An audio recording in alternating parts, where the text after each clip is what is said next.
Good morning, this is day 72. We are going to look at the really wonderful book of James today, which I particularly love. I particularly love lots of this, but I do like the book of James. Let's talk a bit about who wrote it, first of all.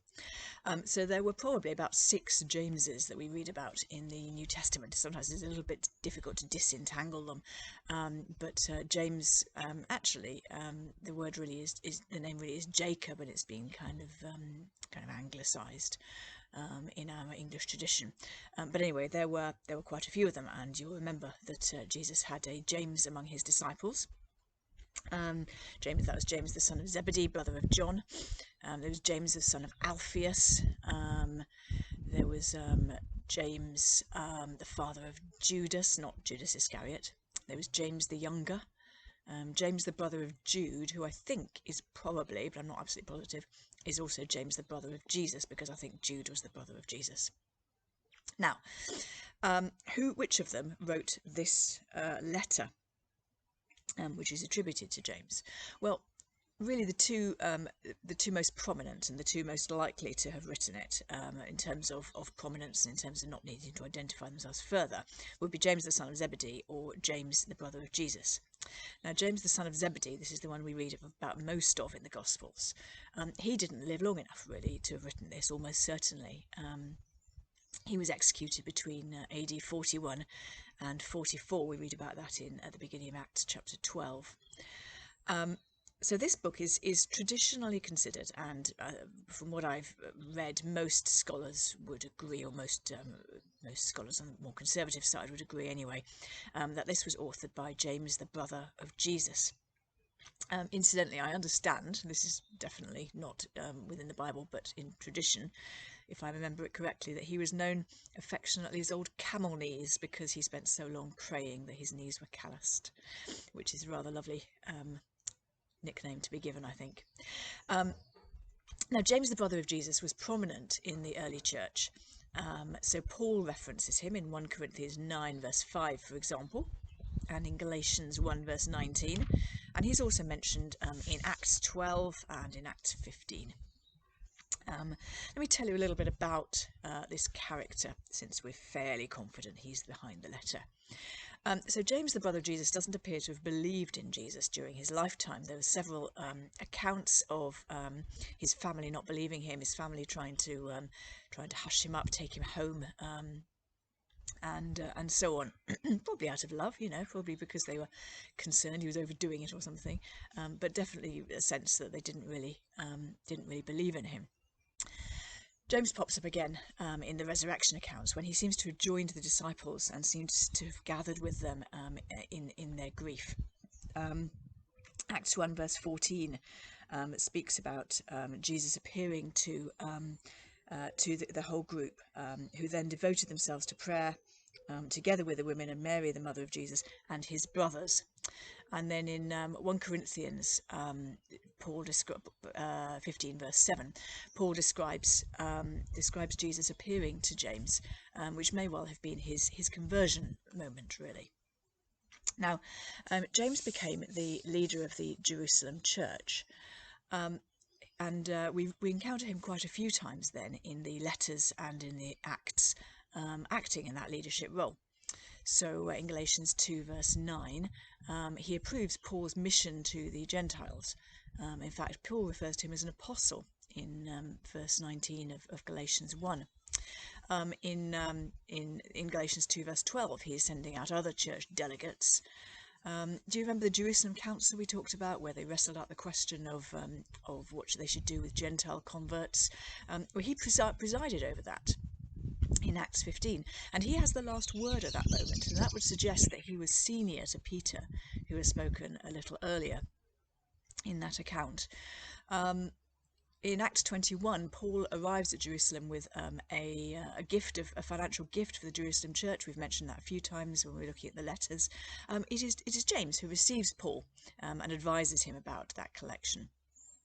Now, in AD 62, Festus dies in office. Now, Festus, if you remember, was the procurator who actually sent Paul to Rome.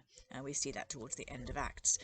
And 3 years after he sent Paul to Rome, he dies in office. And after that period, there's a delay before the new procurator called Albinus arrives. And in that time, the Jewish authorities are kind of self-governing, or effectively self-governing for a little while. And the high priest, who was Annas at that time, seizes that opportunity to arrest James, to have him tried and executed, stoned to death on the charge of having blasphemed and broken the law. And so James is one of the early martyrs, but not as early as James, son of Zebedee, who was executed about 20 years previously. So this book, if it is by James, the brother of Jesus, it's dated before AD 62 when he died, and probably before he met Paul, because, and I'm going to refer to this a bit more in a minute, but his thought is different from Paul's. Not contradictory, I wouldn't say, but different, and doesn't seem to have the influence of Pauline theology on it. So it's thought that it may have been written around AD 49, which makes it extremely early. It may have had a sort of second editing later, perhaps after his death. Now, what's the background of this early church in which James is writing? Well, this is the Jerusalem church then, about 15 years after the resurrection of Jesus Christ, so very, very, in its very early days. They're meeting in houses and synagogues.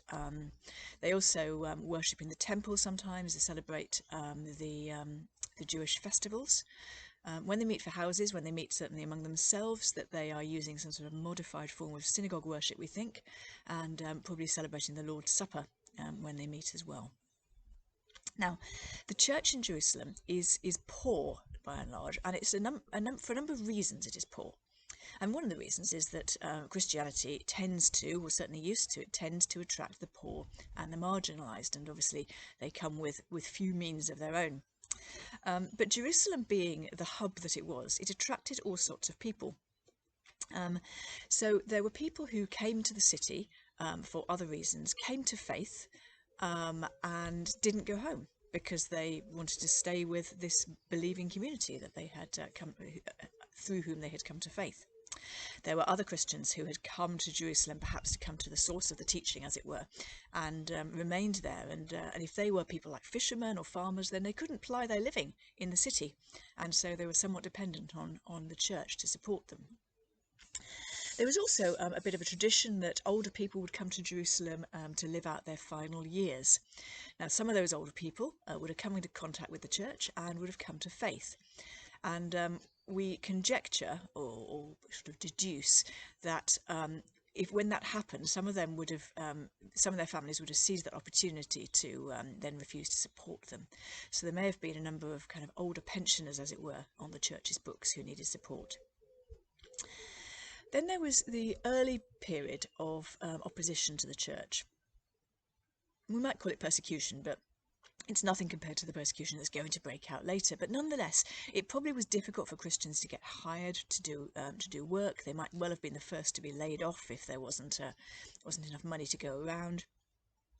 They probably found it difficult to get justice in the courts if someone had wronged them. And all of these things, of course, tended to make them poorer and more marginalised. And then finally, there was a series of famines in the 40s in Jerusalem, which affected the city. The city was already starting to suffer economically, and then these famines really affected the city badly. And there were relief programs, but it looks likely that the Christians would have been left out of those, or at least last in the queue, as it were. So for all of these reasons, the church in Jerusalem was poor, was struggling, and this is very much shaping this letter. It's also a period of political instability. Herod Agrippa has died, and following him, apart from Festus, who was quite a decent ruler, I think, but apart from him, there was a series of corrupt proconsuls, and then periods without any proconsul at all. And so it was a period of political instability, and that made obviously life difficult for everyone in the city, I guess, but particularly for those who were more on the edge of society. And the other thing to say about the the historical background is that the temple is also the centre of political struggle for control. We see this in Jesus' time, actually. The temple is not simply a religious institution, it's very much a political place where political power plays happen, and that is increasingly so in this period. Now, let's talk a bit about the thought background to this letter, because it's rich in its thought. I'm going to work slightly backwards through my notes, so forgive me as I scroll. So this is a letter that is deeply steeped in the Jewish tradition. It talks, for example, chapter 2, verse 19, there is one God. Of course, that's quoting the Shema that a good Jew quoted every morning, would recite every morning. Hear, O Israel, the Lord our God, the Lord is one. God is referred to in 5 verse 4 as the Lord of Hosts, a very Jewish title, a very Old Testament title for him, and as Father in 3 verse 9. So there's a lot of Old Testament background. It also quotes Scripture. 4 verse 5, for example, it says what Scripture says, and then quotes part of the Old Testament. It refers to a number of the Old Testament heroes of the faith, like Abraham and Rahab and Job and Elijah and other prophets. As well as that, though, there's evidence of influence of first century Judaism. So Judaism doesn't remain static from the Old Testament times. It doesn't remain static within the Old Testament, indeed. But the thought continues to develop. The theology continues to develop. And in the first century, there's a couple of distinctive things which we see in this book. So we see the word Gehenna, which you may have translated as hell in your book, chapter 3, verse 9. Gehenna being a kind of metaphor for the governance of Satan, if you like, and this is a first century Jewish idea which has made its way into this book. It also speaks about, first century Judaism had a concept of the good impulse and the bad impulse that were kind of struggling within you, and we see that idea in this letter as well. And there's also, and I'm going to say a bit more about this in a minute, but there's evidence of the poverty piety tradition. In other words, evidence of the idea that the poor were pious as a rule of thumb. Chapter 2, verse 5, hasn't God chosen those who are poor in the world to be rich in faith and heirs of the kingdom? This is first century Jewish thought.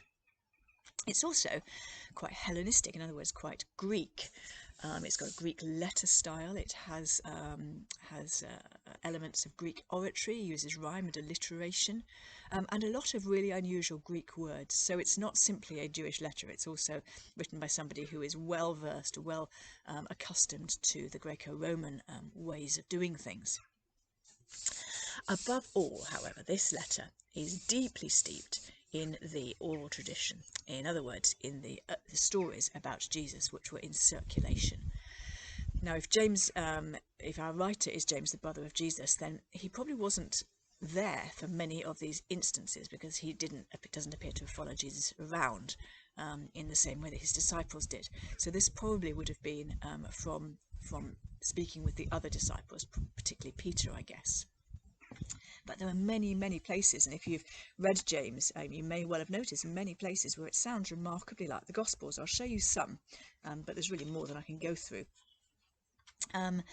Chapter 5, verse 12, above all, my brothers and sisters, do not swear, either by heaven or by earth or by any other oath, but let your yes be yes and your no be no, so that you may not fall under condemnation. Well, that's almost word for word what we read in Matthew 5, verse 34.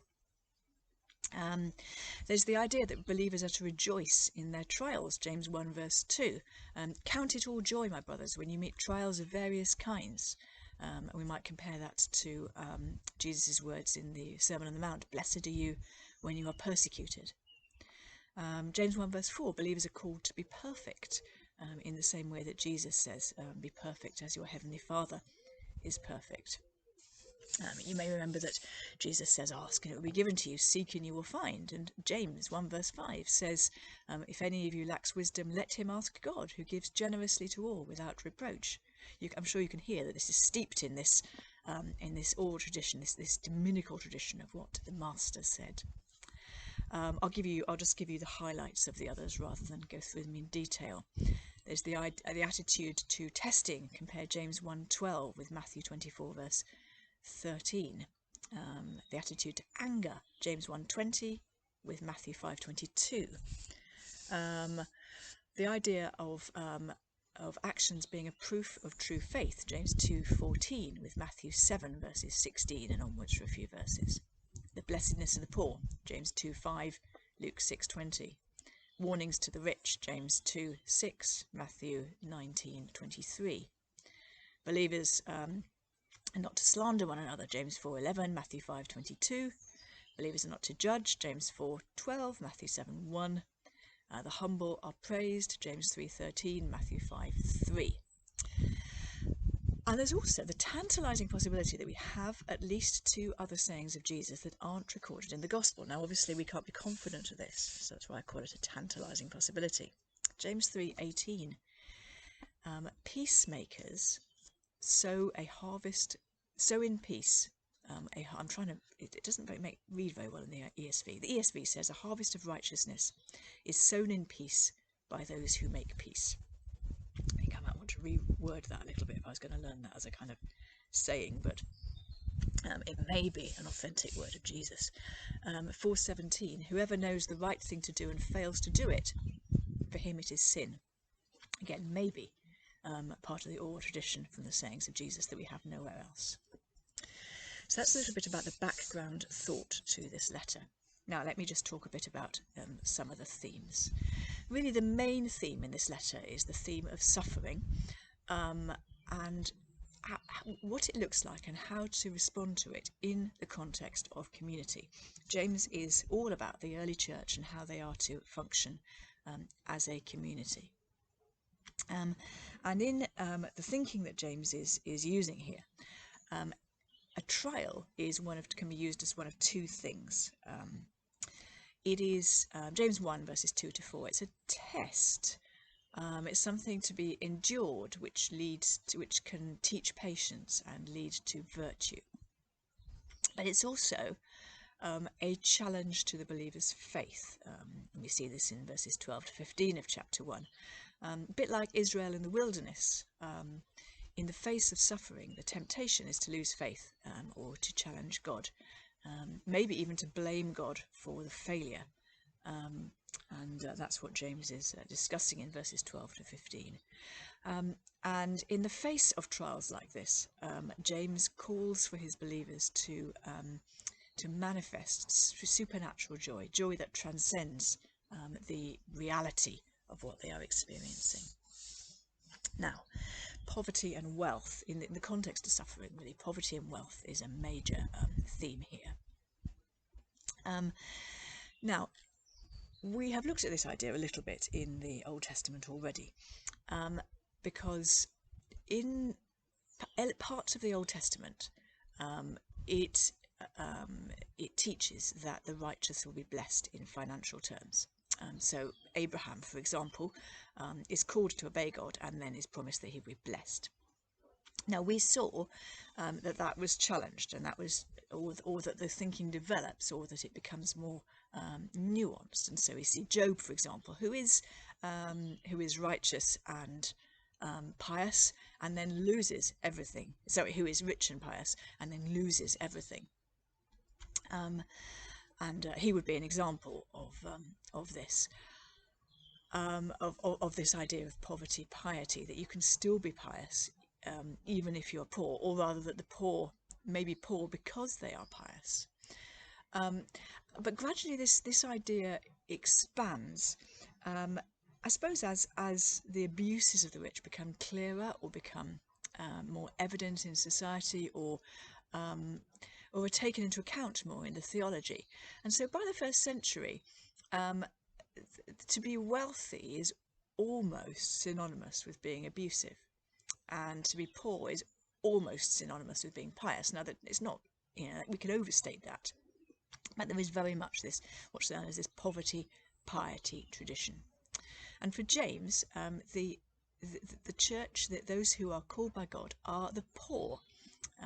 Verse 5 of chapter 2, God has chosen those who are poor in the eyes of the world to be rich in faith and to inherit the kingdom. Or 1 verse 9, the brother in humble circumstances ought to take pride in his high position. The wealthy in the church are anomalous. They are present, but they are anomalous. Now, conversely, James hasn't got much time for the rich. He uses the word rich to, by and large, to refer to those who are outside the community and are going to be judged for their oppressive behaviour. Verses 10 to 11 of chapter 1, he says they're going to wither and perish like grass. Very Old Testament language, that. Verses 6 to 7 of chapter 2, he accuses the rich of using the courts to oppress the poor and blaspheming the name of Christ. Verses 1 to 6 of chapter 5, he curses, abuses the wealthy as being the oppressors of the poor, and says that the judgment of God is going to fall upon them. He also calls to account those who are rich within the church. And the temptation that perhaps we have already discussed when we were looking at the Corinthian letters, the temptation of the rest of the church to defer, to kind of bow and doff to the wealthy. So chapter 2 starts like this: brothers and sisters, show no partiality as you hold the faith in our Lord Jesus Christ, the Lord of glory. For if a man wearing a gold ring and fine clothing comes into your assembly, and a poor man in shabby clothes comes in, and if you pay attention to the one in fine clothing, and you say, you sit here in a good place, and while you say to the poor man, you stand over there, or sit down by my feet, have you not made distinctions among yourselves and become judges with evil thoughts? And he also has some words which I have to say have been going round and round in my own mind in these days of the pandemic. Verses 13-17 of chapter 4. Come now, you who say, today or tomorrow we'll go into such and such a town and spend a year there and trade and make a profit. Yet you do not know what tomorrow will bring. What is your life? For you are a mist that appears for a little time and then vanishes. Instead, you ought to say, if the Lord wills, we will do this or do that. As it is, you boast in your arrogance, and all such boasting is evil. So that's a little bit about wealth and poverty in this letter. And then I think it's the last thing I want to talk about is faith in this letter. So I mentioned a few minutes ago that faith is, or rather that James's letter is kind of slightly untouched by Pauline thought. And I said that it wasn't contradictory. That isn't the opinion of everybody. Some people have considered that James flatly contradicts Paul. So Paul's emphasis on justification by faith, you're justified by faith alone. And James says it's not faith that saves you. And those two have been put in contradistinction to one another.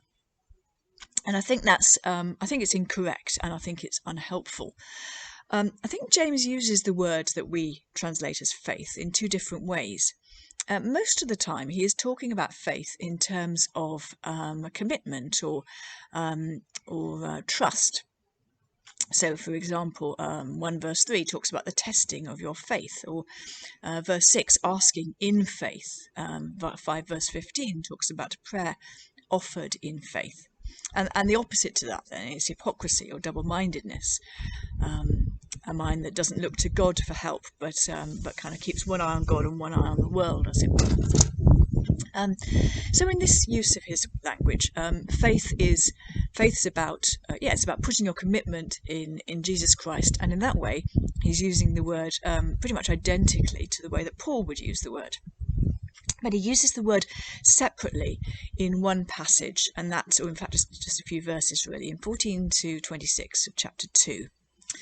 And here he's using the word to refer to kind of intellectual belief or kind of verbal assent to something, but not to commitment or trust. I'm sorry, I'm shivering slightly. It's really cold out here now. So if you see me shaking, that's why. And here he does put it in distinction to the faith that produces works, or rather he says that faith must produce works. In other words, if it's true commitment, it will change the way we are. It's not simply signing a dotted line, as it were. I'll just read you some of those bits. From verse 14 of chapter 2. What good is it, my brothers, if someone says he has faith, but does not have works? Can that faith save him? If a brother or sister is poorly clothed and lacking in daily food, and one of you says to them, go in peace, be warmed and filled, without giving them the things needed for the body, what good is that? So also faith by itself, if it does not have works, is dead. So faith here, referring to that kind of signing on the dotted line, intellectual assent to something, must work its way out in the way that we are. And in particular, the way that we are in community, because James here is very interested in the church as community. I'm going to conclude this by just quoting from one commentator called P. Davis, who summarises the book or makes some comments about the book here like this. James is an author concerned with a community undergoing suffering. He sees his community as the elect poor being tested by the devil. Outside the community, they face the oppression of the rich. Within the group, they face dissension. And within each, they must face the evil impulse. They must and can stand and even rejoice in this, but to do so, they must trust unreservedly in God, refuse to hope in the world and its security at all, act on the word that they have heard, persevere in their identity as the poor by acting charitably, and above all seek the divine wisdom that enables them to live up to the total demand of God. In doing so, they will endure until the Lord who is at the door indeed arrives. I'm going to go inside and warm up. I'll see you tomorrow. We're going to talk about the letters of Peter.